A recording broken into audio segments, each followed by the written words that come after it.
Esto es Agro y Mercados, el podcast semanal de la corredora Graci. Desde el Departamento de Análisis, Ariel Tejera y Juan Manuel Huerti te invitan a pensar los mercados y evaluar estrategias junto a los principales referentes del rubro. Muy buenos días, nos volvemos a encontrar en un nuevo episodio de Agro y Mercados, el podcast semanal de la corredora Graci, quien te habla, Ariel Tejera, desde el Departamento de Análisis de la corredora. En esta síntesis semanal y análisis semanal de noticias, y bueno, en el cual en el día de hoy vamos a contar, como siempre, en esta ocasión con una invitada muy especial, y en esta ocasión vamos a estar analizando estrategias y oportunidades de negocios en este contexto tan delicado, ¿no? Y ajustado que estamos transitando en los mercados agrícolas, tanto a nivel internacional como también a nivel local. Y vamos a pensar también sobre las perspectivas y lo que se puede venir en el corto y en el mediano plazo en materia de precios. Bueno, como para arrancar, ¿qué estuvo pasando esta semana? Tuvimos en Chicago caídas en la soja próximas a 1,5%, 1%, dependiendo de la posición. El maíz registró ligeros avances y el trigo cayó cerca de 3%, también dependiendo de la posición, pero apuntando pérdidas semanales en términos generales. Esta debilidad que estuvimos viendo en mercados internacionales también estuvo estrechamente vinculada a cierta volatilidad que sufrieron los mercados financieros globales a lo largo de la semana. Ahora vamos a hablar un poquito de esto, pero bueno, en particular en soja, yendo a fundamentos propios de la oleaginosa, ¿no? Hay que destacar que estamos transitando eh, digamos, un contexto de un balance muy holgado en Estados Unidos y óptimas, ¿no?, perspectivas de producción también en Sudamérica, ¿no?, lo que está aportando bastante tranquilidad a los mercados. De todo esto también, de todas formas, vamos a estar hablando con la invitada de hoy. Como dato relevante de la semana, me parece que hay que tomar lo que pasó y con impacto no directo al mercado de granos, hay que tomar lo que pasó con el real en Brasil, que sufrió una marcada depreciación, perdón, de la moneda, con un salto en el tipo de cambio muy marcado, alcanzando niveles históricos, seguido de una fuerte intervención por parte del Banco Central del país vecino para contener estos avances, ¿no? Lo que impuso algún retroceso y calmó un poco las aguas, pero digamos, como todos sabemos, lo que ocurre con el real en Brasil tiende a ser un disparador muy importante, ¿no?, de negocios en el país vecino, ¿no?, y tiende a afectar los precios a nivel internacional. Así que estamos frente a un factor clave a seguir de cerca, a ver si es algo transitorio, ver también qué sigue haciendo el Banco Central y cómo, bueno, puede continuar evolucionando el tipo de cambio en el país vecino. Estamos, bueno, frente a un dato relevante para tener en cuenta. Todo esto, como decíamos, se dio en un contexto donde hubo mucha volatilidad en los mercados financieros internacionales, un dólar que mostró mucha firmeza a lo largo de la semana, con un salto bastante marcado frente a las principales monedas del mundo, digamos, disparado por eh, lo que fue el resultado de la última reunión que tuvo lugar esta semana del Comité Federal de Mercado Abierto, que toma las decisiones de política monetaria en la Reserva Federal en Estados Unidos. ¿Qué tuvimos esta semana? Bueno, si bien tuvimos una baja de tasa según lo que se estaba esperando en Estados Unidos, se puso en duda el sendero futuro y el ritmo, no dado las posibles presiones inflacionarias que podría estar enfrentando la economía norteamericana, ¿no? Entonces, todo esto hizo, bueno, generó bastante nerviosismo entre inversores a nivel global. Y bueno, esto lo vimos que finalmente, ¿no?, se tradujo en importantes movimientos, ¿no?, negativos en principales plazas bursátiles del mundo, también el mercado cripto, ¿no? Finalmente, después, sobre el cierre de la semana, por suerte tuvimos un dato alentador en Estados Unidos que aportó algo de tranquilidad a los inversores. Y bueno, por esto nos decimos que fue una semana bastante, bastante volátil. El dato positivo del día viernes fue un nuevo dato de una nueva lectura de inflación para Estados Unidos que se terminó ubicando por debajo de las previsiones que estaba manejando el mercado, ¿no? Entonces esto hizo un poco de contrapeso en algún punto con lo que había planteado y ese nerviosismo que había generado la Reserva Federal, ¿no? Entonces, digamos, sobre el día viernes vinieron datos frescos de inflación que terminan aportando algo de tranquilidad. De todas formas, como vemos, no hay que dar nada por sentado. Y toda esta situación, ¿no? Que es tan seguida de cerca por los inversores, ¿no? Que tiene que ver con hacia dónde apunta la política monetaria de Estados Unidos, que no solo tiene impacto en mercados bursátiles y accionarios, sino bueno, que también tiene impacto en los tipos de cambio del mundo, en las monedas, y obviamente, ¿no? En los precios en algún punto también en precios de commodities. Todo esto, digamos, no tenemos que dar nada por sentado, si bien se veníamos manejando un escenario y se venía manejando un escenario donde la inflación venía siguiendo en Estados Unidos y hacia adelante se tenía que estar esperando un escenario mucho más laxo en materia de tasas de interés y de política monetaria. Bueno, lo que pasó esta semana, ¿no? Le pone en algún punto un signo de interrogación y hace, como decimos, ¿no? Que no tengamos que dar nada por sentado. Por suerte, finalmente tuvimos un dato de inflación que ayudó y acompañó, pero bueno, hacia adelante va a haber que estar muy atentos, ¿no? A lo que siga pasando con la inflación y a estos números en el país del norte, ¿no? Ya que pareciera ser que las tensiones inflacionarias podrían volver a aparecer. En el plano local, obviamente que no quedamos al margen de los vaivenes internacionales, ¿no?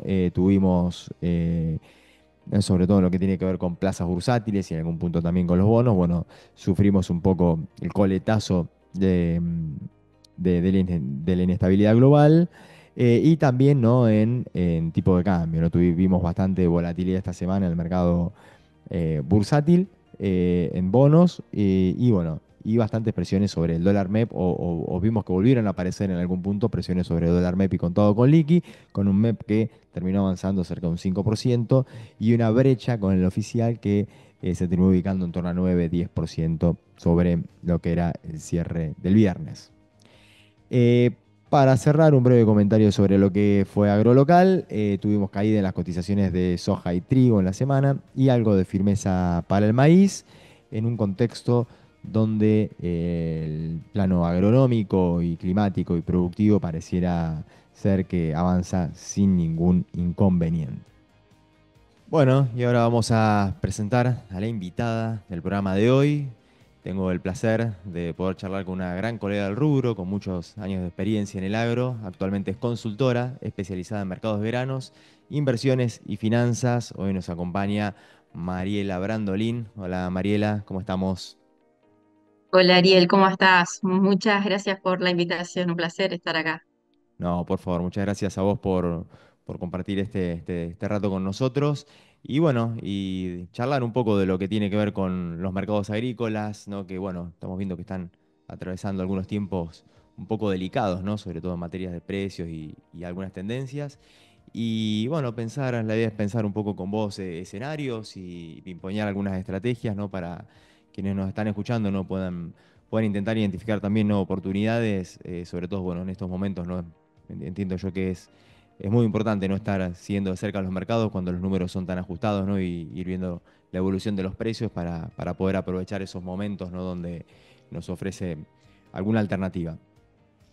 Si querés podemos empezar con soja, ¿no? Vimos una soja que a lo largo de este año estuvo muy golpeada, ¿no? Y sobre todo en este último tiempo, en algún momento había parecido que había empezado a repuntar afuera y bueno, no, finalmente estamos en un escenario bastante complejo, ¿no? Brasil con muy buenas perspectivas, Argentina, una hoja de balance de Estados Unidos que presiona. ¿Qué estás viendo y qué te parece que pueden ser los principales elementos a nivel internacional que van a estar jugando el partido en el corto y mediano plazo, Marila?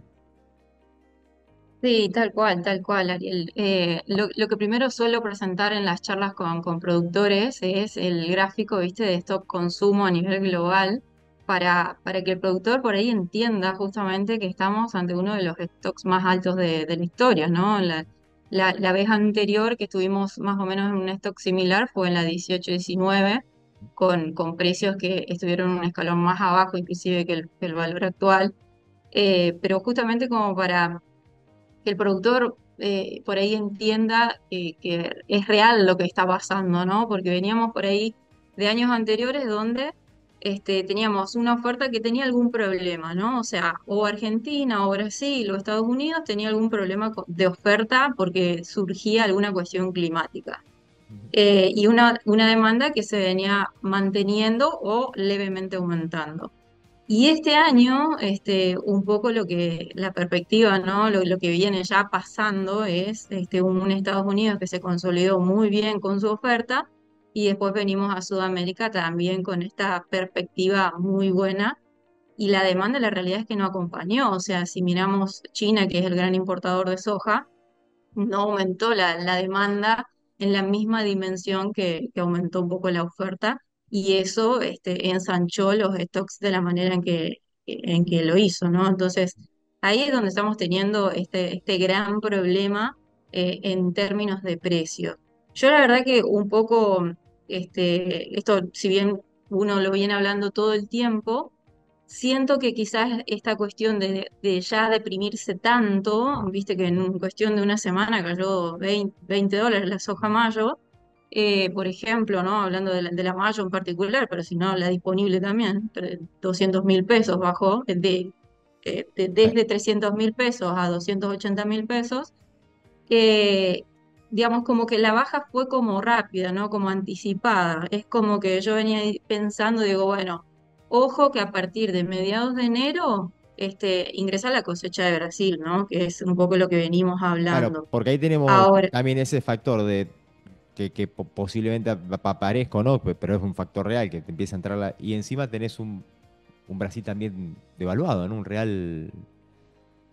exactamente, es un tema no menor eso, porque el productor brasilero es muy agresivo cuando tiene esta situación de un real devaluado y ahora con más razón, que está con niveles históricos de real devaluado, justamente, y encima cuando te pones a mirar cómo viene con ventas anticipadas del productor, no es que estuvo vendiendo anticipadamente muy agresivo, o sea, no tiene ventas anticipadas hechas muy grandes, por lo cual es como que es un combo perfecto, digamos, entre una cosecha abundante que se espera que tenga, un real devaluado y encima ventas que no es que vienen estando tan agresivas anticipadamente, es un combo perfecto para pensar que a mediados de enero podríamos llegar a empezar a tener un problema. Y bueno, la verdad es que parece que el mercado un poco se está anticipando a esto, ¿no? O sea, las noticias no paran de decir que el problema o el miedo del mercado está en justamente esta gran cosecha que ingresaría de parte de Brasil, ¿no? Y ahí creo que es donde viene el problema que nos agarró como un poco desprevenidos, me parece. Si bien es algo que lo veníamos hablando, me parece que se anticipó un poco, ¿no? Se anticipó un par de semanas. Sí, tal cual. Y bueno, y todo esto también preocupa en el contexto en el que estamos, ya quizás mirándolo un poco más del plano local, ya que traes a colación los precios y demás. Digamos, sobre todo cuando uno también lo pone en perspectiva del ritmo, ¿no? que vienen teniendo las ventas, ¿no? y el ritmo comercial también, ¿no? Porque eso también preocupa, porque si estuviésemos en un contexto delicado donde viéramos, bueno, que los productores hayan tomado de forma significativa precio y demás, pero no, estamos también en un año de poca decisión y sobre todo también viendo la campaña actual tanto como la nueva, ¿no? Totalmente, totalmente. Y lo grave acá, Ariel, es que si miramos la mayo 25, Ujú. podemos tener un escalón más abajo todavía de precios. O sea, si miramos los años desde el 2015 prácticamente hasta el 2020, la soja mayo estuvo, digamos, por debajo de $260, que son más o menos el valor actual, 265. O sea, estuvimos casi inclusive en años en valores de casi $200. O sea, no digo que realmente lleguemos a ese valor, pero el peligro de que volvamos a estar un escalón más Ya abajo, ha pasado. Sí, yo vi que publicabas exactamente, vos un gráfico, ¿no? de cómo estábamos ahora en relación a lo histórico, la soja mayo, y bueno, creo que marcabas de mínimo de 2021, una cosa así, ¿no? tal cual, exactamente. Estamos en mínimos desde ese año y lamentablemente ahí es donde entra a jugar esto de un poco los márgenes, ¿no? Sí, y en relación a Estados Unidos también, ¿no? Parece que el Basis se acomodó un poco, ¿no? Digamos, ese margen que parecía que había, como que, bueno, empieza ya a quedarse atrás, ¿no? ¿Cómo lo podrías explicar más o menos? Eh, a qué te parece que está respondiendo esto? ¿Una situación más normalizada? ¿Al tema de la brecha? Sí, tal cual. Yo creo que tiene que ver un poco con la brecha, es decir, que estamos ya con una brecha un poco más chica. ya un mercado como anticipándose quizás o sea, que desaparezca esa brecha, porque veníamos, ¿no? Pensando esto de que los basis, o sea, toda la tira local en Argentina de maíz, de soja, de futuros estaba cara, justamente un poco por esto de la brecha, y en soja, con más razón, por ahí se venía hablando de esto de que no tenía justificativo de que esté tan cara encima con una perspectiva de muy buena cosecha, ¿no? Entonces, me parece que esto ya se empieza a acomodar justamente con una buena perspectiva eh, productiva, ¿no? A nivel local y bueno, a nivel Sudamérica en general, ¿no? Ujú. Ahí, a ver, yo creo que todavía estamos algo a tiempo, por más que por ahí creo que un productor que no te vendió soja en $300 ni en $280 mayo, no creo que hoy lo haga, pero yo creo que hoy todavía estamos a tiempo, o por lo menos ir monitoreando estas semanas, que viste que por ahí se habla de que sería un poco más seco para Argentina en estas semanas. Si quizás tenemos alguna chance, ir pensando en un put. Hoy, por ejemplo, estaba viendo put de soja mayo 25 en $256 gastando $5. Ujú. Todavía estamos hablando, digamos, si bien tuvimos oportunidades mucho mejores de poner pisos, y estamos hablando con posibilidad de un riesgo de baja todavía, me parece que todavía estamos a tiempo para decir, bueno, por lo menos me pongo un put en parte de lo que creo que voy a producir, ¿no? No en todo, pero siempre decimos ir empezando a fijar algo o por lo menos a ponerle cobertura a algo de la producción en torno a estos pisos de $250, ¿no? Sí, me parece que está muy, muy buena la idea que pones sobre la mesa y bueno, y si no pasa por ahí, porque bueno, no, sabemos que quizás a veces los productores son un poco reacios, por lo menos bueno, estar atentos como decías vos recién, ¿no? Si vemos que hay algún factor local o internacional, ya sea climático o financiero, ¿no? Que aporte alguna ventana de ligera recuperación de precios, que pareciera ser que en este contexto no va a ser nada ni muy marcado ni muy sostenido, pero bueno, en cuanto aparezca en todo caso una oportunidad así, intentar capturarla, ¿no? Porque todo daría la sensación de que vamos hacia un escenario, digamos, difícil, ¿no? Para la soja. Totalmente, totalmente.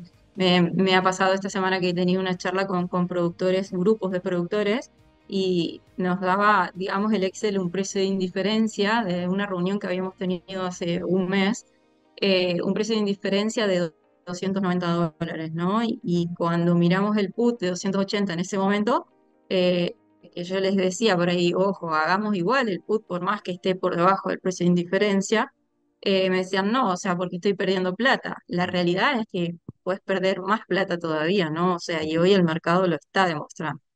Sí, sí, sí, sí, la verdad es que está complicado. Bueno, y todo esto también rondando, ¿no? En algún punto que después hay que ver, ¿no? Cómo termina impactando, porque puede implicar cierta reconfiguración en el escenario comercial internacional, ¿no? Pero también ahí con el fantasma de la guerra comercial de nuevo dando vuelta, ¿no? La Totalmente, discusión de Trump. totalmente. Eh, Totalmente que nos puede dejar un escalón más abajo, ¿no? bueno, Marianela, pasando al tema maíz, bueno, un maíz que fue un poco más resiliente, ¿no? Lo largo del año, en estas últimas semanas también, ¿no? Es como que se lo vio un poco más firme. El USDA que también aportó una ligera bocanada, ¿no? De un respiro por lo menos al maíz con algunos datos que trajo, sobre todo en Estados Unidos. Eh, ¿Cómo lo estás viendo a nivel internacional? ¿Qué sensación te está dando?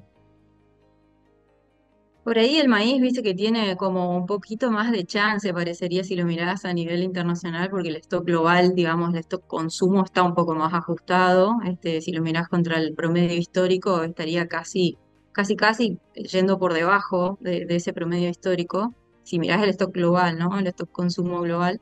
Entonces eso por ahí te da una pauta de que el panorama para maíz luce un poquito mejor que para soja. Inclusive el stock consumo de Estados Unidos, que se ajustó en el último USDA, sorprendentemente, ¿no? Ahora bien, cuando venís y mirás un poco lo local, estás viendo un maíz que por más que justamente tengas esta situación o perspectiva de chicharrita en adelante o por ahí una merma en área, es un poco, ya está tomado por el mercado y no lo ves traccionando tanto. Justamente todas las posiciones, como decimos, diferidas, ya sea abril, julio, están caras contra Chicago, que es esto que veníamos hablando, ¿no? De brecha y demás.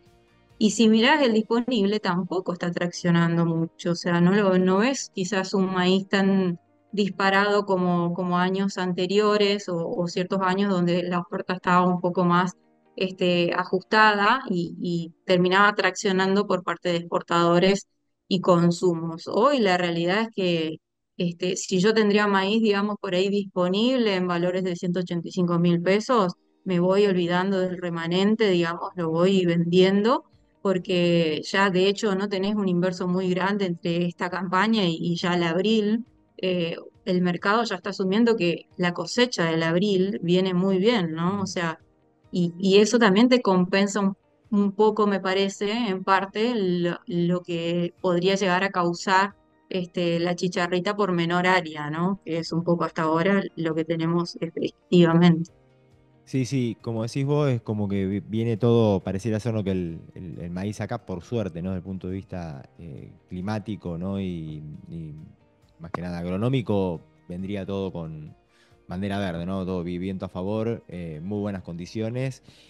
Una siembra también que se reactivó bastante y bueno, y que también hemos estado escuchando, o daría la sensación, ¿no?, de que incluso para lo que resta todavía sembrar, quizás a lo mejor con la incorporación un poco más de área, como que habría un poquito menos de miedo, me parece, que lo que fue a principios de campaña por todo el tema chicharrita, ¿no?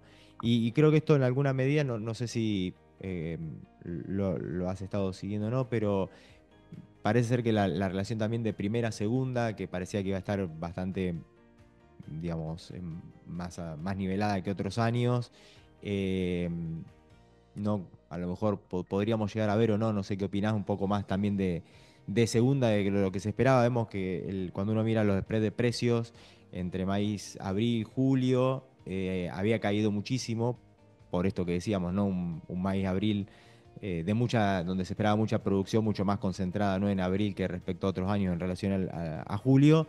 Y en estos últimos días y demás, es como que se abrió un poquito de nuevo la brecha de precios. No sé si te parece que podría llegar a responder quizás a que hay un, un poco más de optimismo en lo que tiene que ver con la producción de segunda o con la posibilidad de que se pueda ampliar un poco más la producción de segunda o no. Sí, sí, creo que viene por ahí.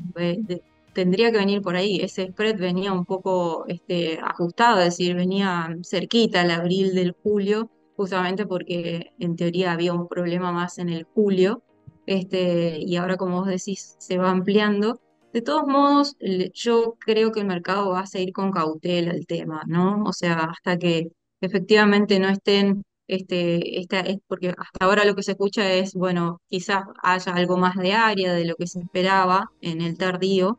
Me parece que hasta que esas hectáreas no estén efectivas, me parece que el mercado lo va a ir viendo un poco con cautela, ¿no? O sea, todo lo que es el norte del país, todavía se escucha mucho miedo en general. Digo, por los productores que están más que nada acá, se escucha como esto de, bueno, sí, capaz que de cero hago algo de hectáreas, pero ese algo no es tan significativo como, Como bueno, para. los anteriores, por supuesto. Entonces, como que me parece que el mercado va a ir con cautela hasta que no estén un poco las hectáreas definidas, ¿no? En ese sentido. Bien. Bien, bueno, y bueno, como para cerrar un poco el tema, sí, el tema maíz, también, ¿no? Cuando uno mira los números de cara a la nueva campaña, sobre todo, también, ¿no? La actual no tanto, pero quizás la nueva sí, un poco demorada, ¿no? La comercialización y la toma de decisiones ahí respecto a ese maíz nuevo, ¿no? Sí, totalmente. Creo que hay en todo caso más ganas de vender el temprano, que es el que está un poco más seguro en términos de producción. Y de hecho en 180, $185, he escuchado productores que estuvieron vendiendo. Entonces creo que si surge un poco de ventas, va a surgir por el lado del temprano y el tardío todavía me parece que va a tener algo de cautela, ¿no? Salvo de repente tengamos una recuperación en precios y podamos tener mejores precios que los actuales. De lo contrario, lo veo como con cautela todavía todo lo que sería el tardío. Bien. Otro temita también que vincula un poco maíz y soja, ¿no? Tiene que ver con esas relaciones de precios, ¿no? De cara a la cosecha, ¿no? Muchas veces algunos productores que saben que van a ir por maíz, tienen, ¿no? Arrendamientos en quintales de soja y demás, y van tomando algún tipo de posicionamiento, ¿no? En empezar a tomar alguna relación de precios vinculados a esos dos productos. Vemos que se calentó mucho por todo esto que venimos comentando, ¿no? El maíz cerca del 66% casi en relación a lo que es soja mayo. Y bueno, y todo esto ahí generando a lo mejor, ¿no? Alguna oportunidad para el que tenga que tomar alguna cobertura, pero bueno, siempre y cuando teniendo en cuenta, ¿no? Este escenario que venimos comentando, ¿no? Mariela, de un maíz o de una soja que está de neutral a débil de acá para adelante, ¿no? Entonces, eh, si bien está muy firme ese ratio, ¿no? Quizás ahí también tomarlo con cautela, ¿no? Sí, totalmente, totalmente. Tengo productores que han estado, digamos, haciendo esta cuestión de vender soja y comprar maíz, ¿no? O Ajá. sea, soja fijar por maíz. Y hoy ya esas relaciones se han acomodado un poquito, Ujú. entonces ya han fijado, Claro. teniendo hoy quizás una soja de $280 para poder fijar contra una soja que está en 260, 265. Entonces ya han ido como abrochando esos resultados, ¿no? Bien. Bueno, y pasando a lo que es trigo, todo lo que es mercado local, bueno, en relación en materia de precios internacionales, un trigo, digamos, muy competitivo, ¿no? El trigo de Argentina, no sé cómo lo estás viendo, quizás ahí con alguna posibilidad o no, con un contexto de una cosecha que viene bastante a ritmo, un buen volumen de producción. em, ¿qué dinámica te imaginas para los precios del trigo? Sí, yo creo que por ahí el trigo es el que mejor parado está para adelante, ¿no? Por ahí lo estás viendo en varias cuestiones. Un poco esto que vos decís, de que lo vemos, o sea, está competitivo, o sea, Argentina es hoy el origen más barato. Y después cuando lo mirás contra los otros productos también está barato. Cuando lo mirás contra el carry, o sea, contra lo que vale el marzo, contra lo que vale el julio, el mercado un poco te está diciendo quizás que para adelante haya más chance que en la actualidad, ¿no? Y eso también te coincide justamente con un marzo que por lo general le solemos exportar a Brasil, que este año va a tener cierta demanda a Brasil, ¿no? Esa demanda de esos 6 millones de toneladas. Y a su vez, un poco esto de Rusia, ¿no? Que se espera que se empiece a debilitar en cuanto a sus exportaciones, porque se iría como quedando sin saldo, ¿no? Entonces, me parece que un poco todo coincide para decir, bueno, de cara a un par de meses, me parece que el trigo es el que más chance tiene. De hecho, tengo productores que por ahí han vendido porque, bueno, necesitaban la liquidez, no le quedaba otra y Ujú. tenían que vender. Y hemos pensado por ahí en la compra de un call sobre julio, ¿no? Hoy un call sobre julio, $230, más o menos gastando 4 o $5.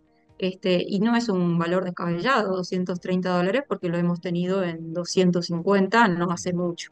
Sí, sí, sí, sí, sí. Entonces, como es el que por ahí más chance le estamos viendo, bueno, me parece que si tengo otros productos, hoy el trigo no es el que vendería.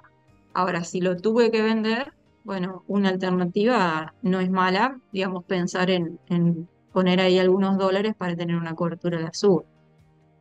Justo que comentabas el tema del trigo y esos 240, 250, me acuerdo, bueno, creo que una de las grandes lecciones, ¿no? Que nos dejó a los que estamos en el rubro, ¿no? Este año es eso, ¿no? Cuando están a veces las oportunidades hay que estar atentos y las ventanas a veces suelen ser muy cortas, ¿no? Porque me acuerdo que en algún momento tuvimos muy buenos precios, ¿no? Para pensar en ir poniéndole precio a la producción, quizás era un poco temprano. Faltaba mucho todavía, pero bueno, ¿no? A veces Eh, hay que estar, ¿no?, atentos a esas cuestiones y bueno, y recordar años como este, ¿no? Que uno a lo mejor espera y después se encuentra con estos escenarios no tan difíciles, ¿no? Totalmente. Y por ahí creo que en general hubo productores que lo aprovecharon, ¿no? O sea, hubo productores que estuvieron haciendo, fijando algo desde los 240 inclusive, para no pensar en la cresta de la ola, Sí, sí. desde los $240 estuvieron fijando una parte, por supuesto, no puedes vender todo lo que estimas cosechar, pero sí, totalmente, un poco ver nuestro margen, ¿no? Ya en $250 el margen para el trigo estaba bueno, y no desaprovechar justamente esas oportunidades, ¿no? Verlo por ese lado. Eh, Marila, ya cambiando un poco de tema y pasando ya a las últimas cositas que quería charlar con vos, entrando de a poquito en la parte financiera, bueno, esto es un poco más de política quizás, pero retenciones y dólar, ¿no? Dos temas que siempre no estamos mirando muy de cerca en nuestro rubro, que mira muy de cerca el productor. Bueno, el gobierno no estuvo hablando, ¿no?, de una posible normalización en el año que viene de estas dos cuestiones. Eh, no se habla incluso quizás de la posibilidad de un ajuste del crawling peg un poco más en el corto plazo, no antes de la salida del cepo, pero como se vienen dando algunas variables como la inflación y demás. Obviamente, ¿no? Esto nadie sabe con certeza cuándo se va a dar, pero ¿qué hipótesis te parece que serían más o menos razonables manejar o de qué factores te parece que podría llegar a depender que veamos alguna normalización de estos temas de cara al año que viene? Mira, yo creo que, digamos, el primer punto, retenciones, es algo que se le está pidiendo mucho al gobierno. De hecho, ves, las redes sociales están muy agresivos con eso, pidiendo un poco esto, ¿no? Porque realmente los márgenes hoy están, en sangría, ¿no? Entonces, que mejoren, digamos, o mermen un poco las retenciones sería, la verdad, que un alivio para el productor, o por lo menos que se empiece de a poco en esto.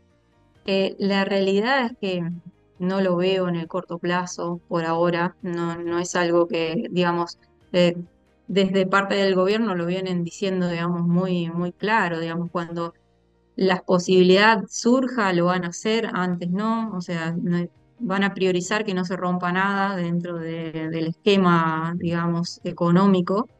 Entonces me parece que por ese lado está claro que en el corto plazo no lo veo, y tampoco por ahí podemos quedarnos esperando a eso para tomar decisiones, ¿no? Mismo, digamos, por ahí te engancho esto del dólar MEP, ¿no?